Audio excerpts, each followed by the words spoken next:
Sir, shoutout. Punta namin dito yung dike, mga kapatid mo. Yo, what's up mga ka-outfits, no? So, yun at pagpatuloy po natin. I-update po natin itong ginagawang dike pala, no? No? So, yan mga ka-outfits, no? Kanina po ay doon po tayo sa yung ginagawang dike sa kabila. At dito naman po, ito pala yung karugtong. Yung ginagawang proyekto hanggang doon po sa inyo.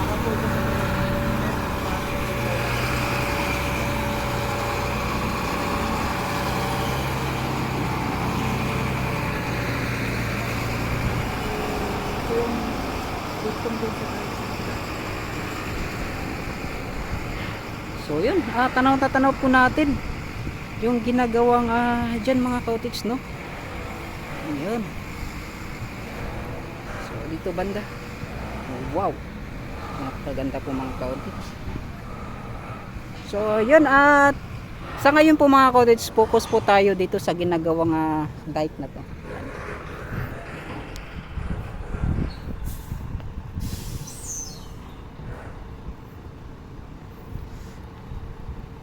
So, di natin alam kung kanito pong contractor to mga cottage, no?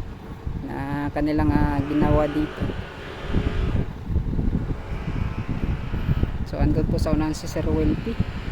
Magtatanong po kung pwede pong maka-update.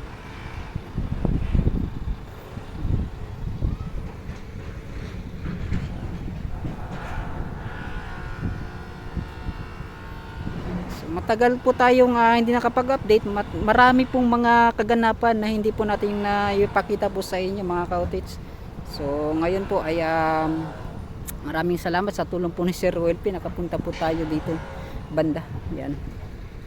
So punta po tayo dun sa unahan. Ano po yung mga makuha natin? Let's go.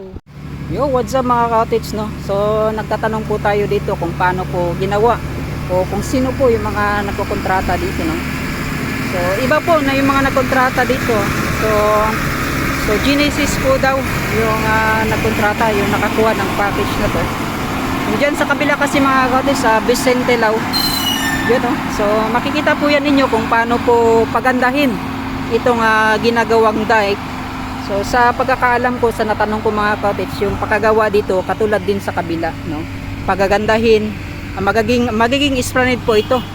Yan, so sana po yung sa kabila din ay maging katulad din kasi yun nga po, sana hindi po putol yung paggawa din ng esplanade. So asahan natin yung proyekto na to ay magiging ganun po sa kabila. So hindi pa rin alam kung kailan po matatapos. So nasa 4 na buwan na po daw yung kanilang pagtatak. Yan, no? Yun, so itong kanila na itambak ng mga cottage ay nasa 200 meters lang po yung haba. Kasi yung ginawa nilang access road po daw doon ay nasa 300 meters po daw. So yun, parang doon po sila nalakihan po ng budget. Kaya po ay ganun po yung mga nakuha lang po nila na package. Yan, so si Sir po, siya po yung foreman mga cottage na. So dito po sa Genesis Company. Yan. So magtutuloy-tuloy tayo hanggang doon sa unahan. Yan mga cottage. So samahan niyo ako, let's go.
200 meters ni. Tons, oh. Ayan. Yo, shout out. So yun nga po mga ka-outage, sinanong na din si Sir Foreman no na ang sabi niya daw ay nasa 200 meters po yung haba ng package na meron dito. So yun nga po, dati sinabi ko na yung budget dati ay nasa DPWH. So transfer po sa city government. So yung city government na po yung kumuha ng mga kontraktor kung sino po yung mga mabigyan po ng package. So yun po, tama po yung mga na-update natin dati. Yun.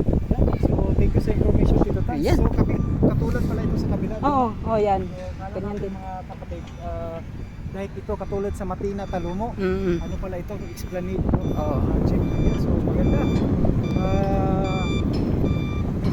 May ano na, may ano na, Tans, mayroon na silang taas ng elevation dito Tans, oh. Oh, yung elevation niya mga ka-outage no, naging hindi na katulad dati. Oo. At Elevated na siya. oh, Saka itong abutment. yung abutment din niya na alam mo mga ka-outage sa Sir Roel Pino na nakakamangha yung kanilang ginawa kasi yun nga po yung sa tibay po. At hindi naman lang kinalawang po yung kanyang ang tawag niyan, ang kanang ihang kwan ba, wala gikalawang ba ang kanang bakal niya. Oo, okay. Yan. At dito naman po mga ka-outage itong kanilang ginagawang dike dito. Yan. Unahan namin na dito Tans, mga kapatid, oh. Yung unahan dito. Ayan. So, don't forget to subscribe mo, like and share sa mga bago. Ah, Lalo na sa mga project, construction, lalo sa ating mga study dyan, para sa mga lahat. So, maraming suporta. Wala, no? Kasama kami ngayon ni Tito Tans dahil Yan, shout po out. ay nag-update siya dito. So, dumiretsunan tayo, timing na nakapag-absent tayo. So, ayan, no? sa, Nakita sa kami. tingin ko no, tayo pa lang yung pinakauna nakapunta dito. Oo nga. No? Kapag update. So ganito kasi kami ni Royal P mga ka-outage, buwis-buwis yung ginagawa namin. Pinupuntahan talaga Pinupuntahan namin. Saang sulok ba ng area yung kanilang ginagawa mga ka-outage ng project.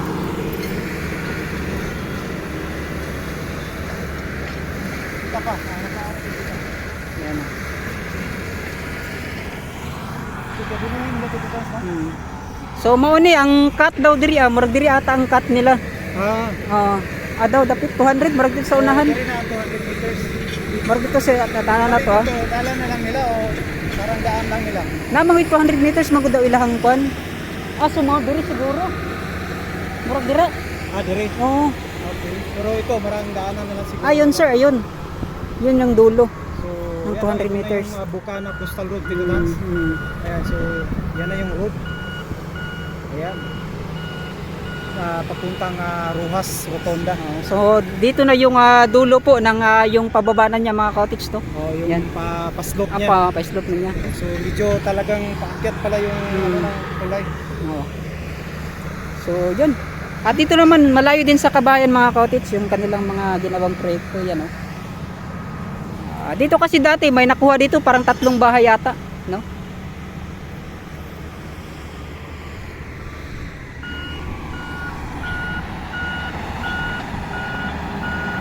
So yun, nakita nyo sa aking drone shot mga ka-outage kung ano po yung itsura ng nagawa natin yung nakunan po natin. So sa malapitan mga ka-outage, no, ano, first time po nating naipakita yung kanilang ginagawa ngayon mga ka-outage, kasi doon kasi sa ginagawang incremental launching method ay medyo mahaba na kasi yung kanilang mga natapos. So kung kaya't ay di po tayo masyadong nakapag-update ng ganito pang itsura.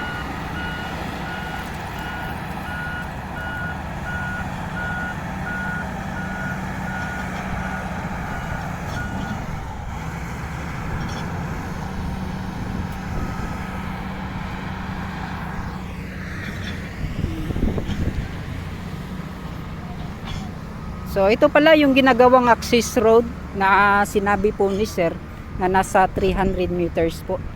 At yun nga po, dito rin malaking gastos din po itong mga cottage. So, yun, dito rin po mga cottage, no. Ito po yung access road na kanilang sinabi na medyo may kagastusan din na na budget. Pag natapos itong diet Esplanade, Oh. tanong ko, wala nang tubig dito.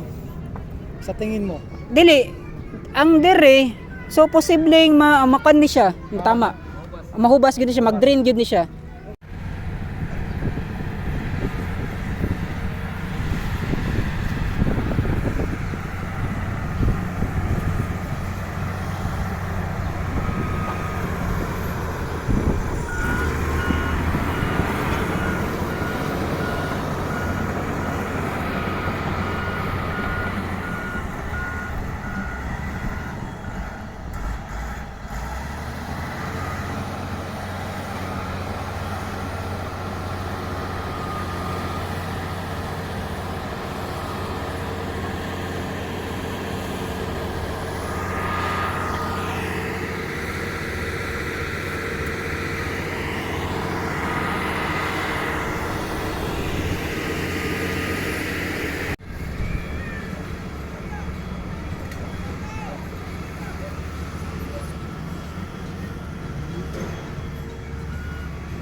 Yung mga ka-outage, no. So dito naman sa bandang to, sa eryang to, na mas kita po natin at klarong-klaro po nating na-update itong kanilang ginagawa. Yan, no.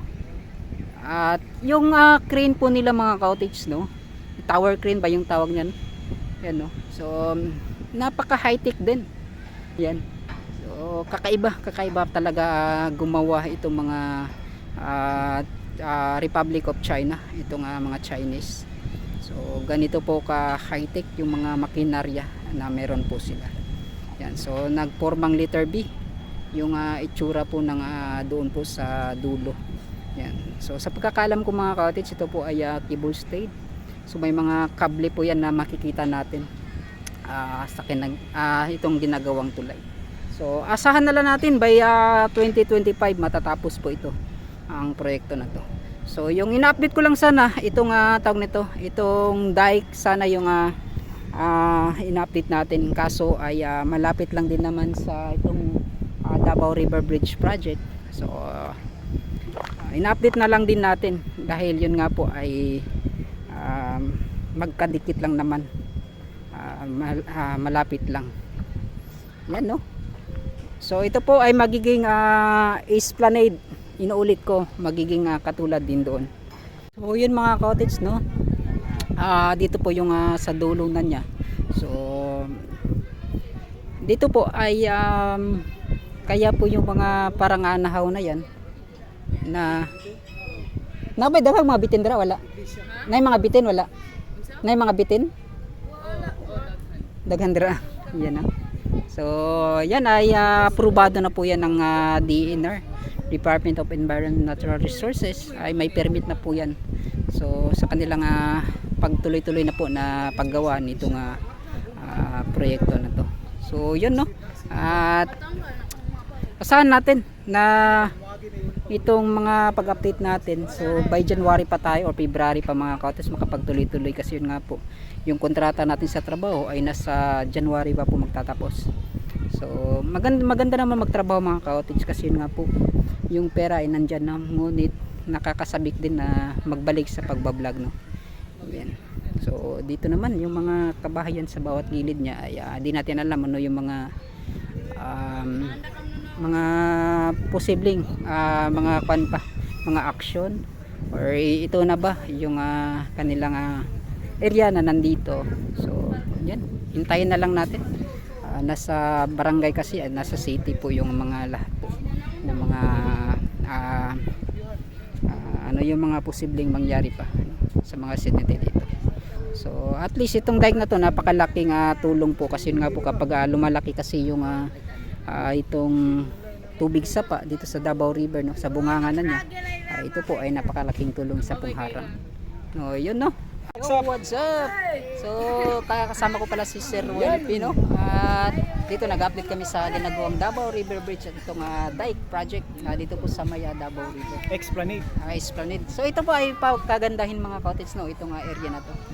Yan. So, sir, sa may mga na-expectation mo karon adlaw nga imong nakita? Expected natin mga kapatid, napuntahan talaga natin, no? Talaga para may ma-update kayo, para makita din nyo.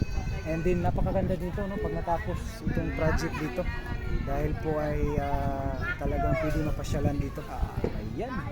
Tsaka mga titutans, maproteksyon na rin yung mga residente doon sa dahil kapag nagbabaha itong Davao River. So, yan mga cottage, no? So, maraming salamat kay Sir Roel P. At least nakapag-collab kayo muli. Yun.